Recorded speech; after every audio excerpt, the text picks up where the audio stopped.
बोलने का मौका दिया। सर, मैं हस्ब आदत और हस्ब रिवायत उसकी मुखालिफत में खड़ा हूँ और सदर जमहूरिया के खुतबे को अगर आप देखेंगे सर, तो उसमें पूरे खुतबे में लफ्ज़ मुसलमान तो छोड़िए, लफ्ज़ अक़लियत भी इस्तेमाल नहीं हुआ है।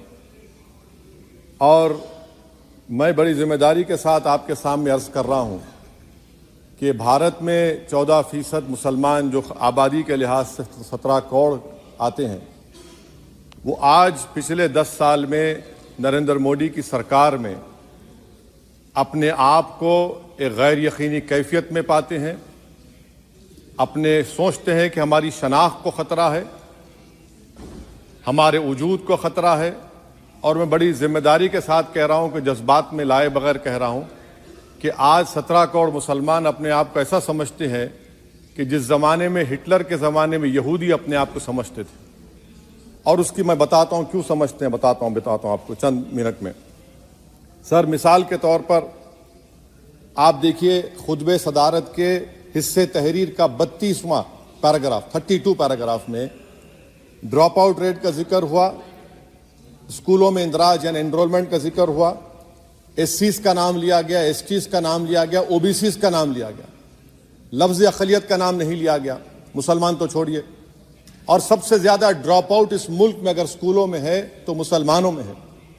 सबसे कम एनरोलमेंट अगर है तो मुसलमानों में हायर एजुकेशन में। गवर्नमेंट का डेटा है सर कि मुसलमानों का जो स्टूडेंट ड्रॉप आउट है वो 14.42 से क्लास 1 से शुरू होता और वो क्लास 6 और 8 को पहुंचे अब तक वो 10.76 को पहुंचता है।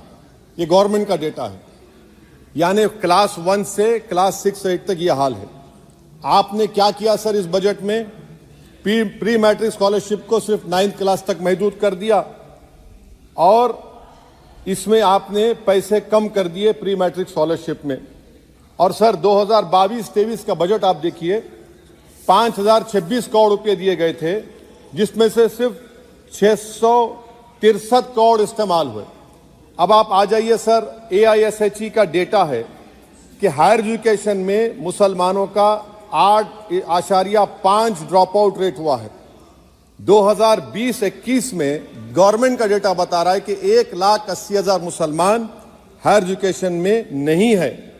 प्री मैट्रिक स्कॉलरशिप को आपने 423 करोड़ था, उसको आपने इस साल 326 कर दिया।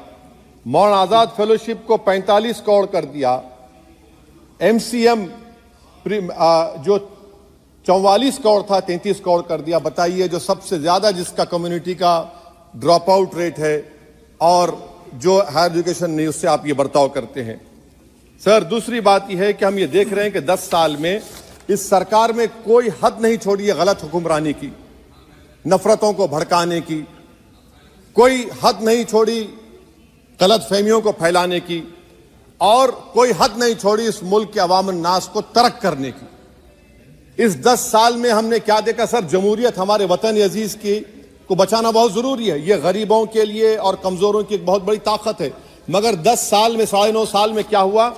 सिर्फ एक शख्स को मजबूत कर दिया गया, एक मजहब को मजबूत कर दिया गया, एक आइडियोलॉजी, एक नजरिए को मजबूत कर दिया गया, एक शनाख्त को सब शनाख्त के आगे दूसरी शनाख्तों को मिटाने की कोशिश की गई, एक जबान को मजबूत कर दिया गया। तो हमारी जमहूरियत तो खोखली हो चुकी है। और सर, कोई भी हुकूमत और पार्टी सिर्फ जबर और इस्तेसाल पर कायम नहीं रह सकती है सर। दूसरा पॉइंट सर जो मैं आपके सामने अर्ज करना चाह रहा हूं, CAA के कानून के ताल्लुक से मरकजी एक वजीर ने अखबार में बयान दिया कि हम 8 दिन में करने वाले हैं। आप 8 दिन में करेंगे, 8 दिन में एहतजाज शुरू होगा मुल्क के कोने कोने में। आप CAA को मजहब से खत्म कर दीजिए, मजहब से जोड़ेंगे तो आपका इरादा बुरा है। आप भारत की अक़लियतों को, भारत के मुसलमानों को, दलितों को आप परेशान करने का आपका इरादा है। सर, दूसरी बात यह है कि CAA के खिलाफ क्यों हम हैं? क्योंकि सीमांचल के मुसलमान को आप बांग्लादेशी कहते हैं। कोई मिनिस्टर मुझे कहता है कि घुसपैठी है, रोहिंग्या है। तो CAA को मजहब से जोड़ना गलत था, उसको निकालिए। मगर हमारे देश के प्रधानमंत्री सर, वतन अजीज के वजीर आजम, मैं बड़ी जिम्मेदारी के साथ कह रहा हूं कि मैं अपने बचपने में जब हिस्ट्री पढ़ता था तो मैंने एक स्टैचू की फोटो देखी थी, प्रीस्ट किंग ऑफ मोहनजोदारो। ऐसा लगता है कि वैसा ही लग रहा है कि प्रधानमंत्री नहीं है बल्कि पुजारी सम्राट बन चुके हैं वो। और मैं क्यों कह रहा हूं कि हमारे सदर जमहूरिया ने कहा था कि 22 जनवरी एक तारीखी दिन है, बिल्कुल तारीखी दिन है। 22 जनवरी की बुनियाद 6 दिसंबर 92 को रखी गई। 22 जनवरी की बुनियाद 86 में ताले खोलकर रखी गई। 22 जनवरी की बुनियाद जीबी पंत ने रखी थी, इसीलिए तारीखी दिन है। और तारीखी दिन इसलिए भी है कि सर इसी ऐवान में 16 दिसंबर 1992 को हमने एक रेजोल्यूशन पास किया था। आप बताइए कि आज इस मुल्क में चाहे कोई सेकुलर पार्टी का हो या जो भी हो, वाले सब सेकुलर है, बुरा मैं हूं, किसी में हिम्मत नहीं है कि 6 दिसंबर की बात की जाए। और वो तारीखी दिन इसलिए भी है सर, इंसाफ करने वालों में एक एनसीएलटी के चेयरमैन, एक गवर्नर और एक नामजद शुदा रुकने पार्लियामेंट बैठे हुए थे। अब आप बताइए मेरे पास बचा क्या है? बचा यह है कि आर्टिकल 32 बचा है जिसको बाबा साहब अम्बेडकर ने दिया। आज मुल्क के 17 करोड़ मुसलमान भारत के वजीर आजम पर एतमाद भरोसा नहीं करते, बिल्कुल नहीं करते, बता रहा हूं, खुल के कह रहा हूं। अगर आप आर्टिकल 32 का ड्यू प्रोसेस ही खत्म कर देंगे तो फिर मेरे पास क्या बचेगा सर? क्या बचेगा? मैं तो यहां खड़े होकर वो सुप्रीम कोर्ट के मायानाज बेबाक वकील दुष्यंत दवे की तरह तो नहीं कह सकता। मुझे आज भी रूल ऑफ लॉ में भरोसा है, मुझे आज भी कानून पर, संविधान पर भरोसा है, मगर ड्यू प्रोसेस तो फॉलो होना चाहिए। ड्यू प्रोसेस फॉलो नहीं हो रहा। एक तारीखी दिन 22 जनवरी था, एक तारीखी दिन 31 जनवरी था। सर रात के अंधेरे में अपील किए बगैर आप आरे लेकर रास्ता खोल देते हैं। क्या पैगाम दे रहे हैं सर? 600 साल की मेहरौली की मस्जिद को बगैर को नोटिस दिए आपने डिमोलिश कर दिया। मैं जिम्मेदारी के साथ कह रहा हूं कि भारत के प्रधानमंत्री और उनकी सरकार भारत के मुसलमानों से उनकी शनाख्त को छीनना चाहते हैं। ख्वाजा अजमेरी के आस्थाने पर चादर बिछाइए, मगर आप जो चादर मुझसे छीनना चाह रहे हैं मेरी मस्जिद है। आप हर मस्जिद को छीनना चाहते हैं। आप बताइए 17 करोड़ मुसलमानों को क्या पैगाम दे रहे हैं आप कि आप हर मस्जिद को छीन लेंगे मुझसे? फिर मेरा वजूद किस माने रखता है? मेरा शनाख्त क्या माने रखता है? रूल ऑफ लॉ क्या माने? अच्छा, 1991 के प्लेसेस ऑफ वर्शिप एक्ट पर क्यों नहीं बोलते आप लोग? आप उस पर कायम है नहीं है। आप 500 साल की बात करते। मैं आपसे कहता हूं भाई 500 साल पे मत जाइए, बौद्ध पे जाइए, जैनिज्म पे जाइए, शैविज्म पे जाइए, कहां रुकेंगे? अरे इस देश को आजादी मिली 47 में, संविधान मिला हमको बाबा साहब अम्बेडकर का बराबरी का। उससे पहले तो राजा रजवाड़े थे, जमहूरियत नहीं थी, लोकतंत्र नहीं था, मगर आप उसको उस बारे में लेके जाते। अरे 500 साल आगे क्या होगा बताइए? आप किसी एक सिविलाइजेशन, सर अंग्रेजी में किसी ने कहा था civilisation can not be rewritten by hatred, history can not be corrected by demolition. आप ये नहीं कर सकते। और मैं उम्मीद करता हूं कि जब मौर्रिख तारीख लिखेगा, नरेंद्र मोदी इस मुल्क में तारीख लिखना चाहते हैं। क्या तारीख लिखना चाहते हैं? कि मैंने इस देश को, गांधी अंबेडकर के देश को मैंने हिंदू राष्ट्र बना दिया। मैं उम्मीद करता हूं कि हमारे भारत के हमारे हिंदू भाई देश के प्रधानमंत्री की सोच को नाकाम करेंगे। उन पर है, अब देखते हैं क्या होता है। सर नेबरहुड फर्स्ट की पॉलिसी है। नेबरहुड फर्स्ट क्या हो रहा है सर? हम सोशल मीडिया के जरिए फॉरेन पॉलिसी चला रहे हैं। मालदीव छोटा मुल्क, वो हमको आंख दिखा रहा है, चीन की गोद में बैठ गया। हमारे लद्दाख में हमारे जो लोग जानवर को लेकर घास चराए जाते, वहां पर चीन की आर्मी आके रोक रही। बताइए, बांग्लादेश चीन की गोद में बैठा हुआ है।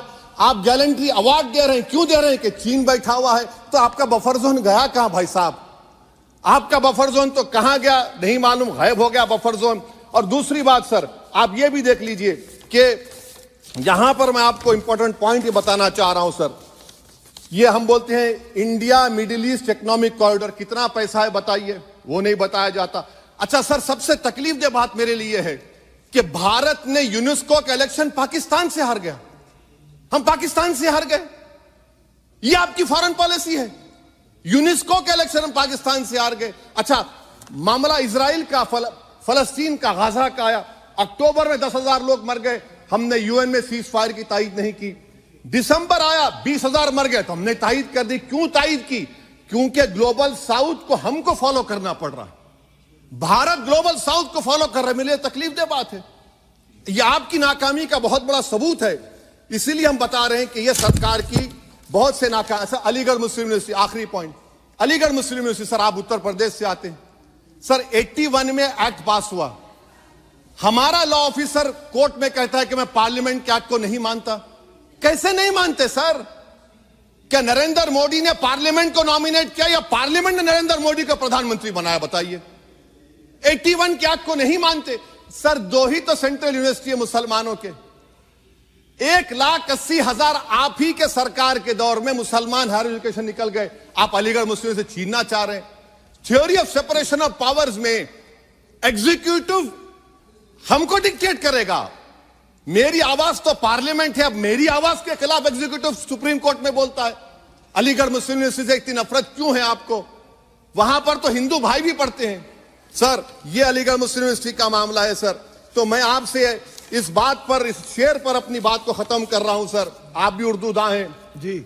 मसीहाओं को जब भी आवाज दी है, अहमद फराज का शेर है जी जी। मसीहाओं को जब भी आवाज दी है, पलट कर आ गए हर बार कातिल। मसीहाओं को जब भी आवाज दी है, पलट कर आ गए हर बार कातिल। वहां क्या दाद खाही क्या गवाही, वहां क्या दाद खाही क्या गवाही, जहां हो मुंसिफों के यार कातिल। सर मैं फिर से हुकूमत से मुतालबा करता हूं कि अल्पसंख्यक समाज के बजट के स्कॉलरशिप को आप डिमांड ड्रिवन करिए। भारत के प्रधानमंत्री प्रधान सेवक रहिए। आप कोई प्रीस किंग मत बन जाइए। आप जीतेंगे, कौन जीतेंगे देश तय करेगा। मगर याद रखिए 17 करोड़ मुसलमान आज गम और गुस्से में हैं और इस बात को महसूस कर रहे हैं, इस बात को महसूस कर रहे हैं कि प्रधानमंत्री को हम नोट नहीं दिए मगर हमारा प्रधानमंत्री है। आखिर ये प्रधानमंत्री 17 करोड़ मुसलमानों की उनकी शनाख्त को कैसे मिटा रहे हैं, कैसे उनको आप मार्जिनलाइज कर रहे हैं। इसीलिए सर मैं उम्मीद करता हूं कि हमारे सेक्युलरिज्म जो है वो, मैं पॉलिटिकल सेक्युलरिज्म कभी नहीं माना, जो सेक्युलरिज्म संविधान में लिखा गया उसकी हिफाजत करेंगे। मुल्क अहम है। वरना याद रखिए आप चुनाव जीते हैं हारे, मगर अगर आप 17 करोड़ एक जनता को आप गैर यकीनी कैफियत पैदा कर देंगे, ये देश के हित में नहीं होगा। बल्कि हम तो उम्मीद कर रहे हैं कि ड्यू प्रोसेस अदालत फॉलो करेगी। अदालत अगर एक तरफा फैसले करेगी तो गलत होगा। सर बहुत बहुत शुक्रिया। श्री राम